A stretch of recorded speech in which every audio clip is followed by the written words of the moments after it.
por nga ana tjetër, për të kthyer tek fjalia nëse po referohesh fjalës Perla Biznes Superiore. Ajo është, ajo se kisha këtu.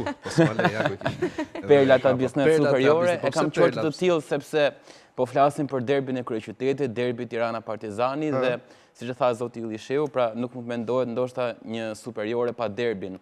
Dhe kam frikë që ndoshta edhe kjo mendësi ka ndikuar pak edhe tek Partizani vet. Çfarë do të them me këtë gjë? Pa duke bërë në një farë mënyrë avokatin e djallit, por të shohësh që pak minuta para sfidës ose pak orë para sfidës, koeficienti i Tiranës fitores të bie nga 3.2 në 2.1 është shumë e dyshimt. Gjithashtu, kemi qenë të gjithë në stadium, të dëgjosh në stadium që çdo tifoz i Partizanit dhe Tiranës përpara sfidës thoshte që kjo ndeshje gjatë do i lihet Tiranës, pra janë disa faktorë që mua prapë më kthejnë të mendoj që për fat të keq nuk po shijojmë një superiore të vërtet. Shpresoj që unë të jem gabim, por rezultatet dhe ato çfarë dëgjoj dhe shikoj në kampionatin shqiptar më thon të kundërtën. Pra janë disa faktorë. Partizani nuk është rasti, vjen pas një periudhe jo të mirë, që pas edhe ndryshimit. Pas periudhës së mirë ku Skënder Gega erdhi në krye të Partizanit, erdhi me fitoren, poshtë Ignatia në Rogozhin për sfidën për kupë. Mos harroni, pra ishte i gjithë atmosfera e mirë, ishte shumë pozitive Partizani dhe akumuluar për këtë derbi.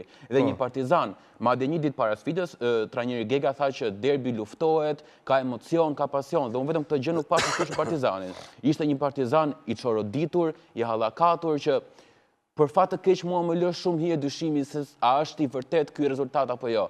Dhe shpresoj që nuk e di, ndoshta të jem unë gabim, por të luash me ndjenjat e tifozëve, sidomos në një ditë derbi, për shkak se ti dëshiron të rregullosh ca gjëra ose disa të tjera, kur them ti përfshi gjithë aktorët e futbollit, të nga mi volit dhe të më i madh. Po këtu i bie që të luash dhe me Kupat e Europës pastaj, ose Partizani rrezikon jo pak. Me Kupat e Europës rrezikon pak ose jo, sepse çfarë ndodh? Partizani humbi derbin, po por të mendosh, në dy javët e fundit ka Elbasani 1 pikë mrapa.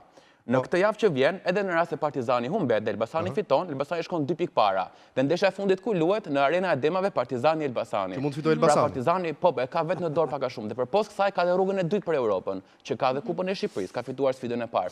Pra ndoshta mund të luajë edhe me këtë anë Partizani, por sigurisht nuk mund të jetë vetëm Partizani, nuk mendoj që kjo gjë caktohet vetëm nga skuadra, mendoj që duhet të jenë shumë gjëra bashkë që lidhen që të vendoset një gjë dhe të ikë një gjë tjetër. Kështu që unë thjesht i trembem dhe shpresoj që të mos jetë vërtet, por nuk e di, kam parë rezultate shumë çuditshme nga skuadrat, sidomos këto kohët e fundit. Këto ishin Perla, pra. Që nga ardhja e formulës Final Four-it. Interesante.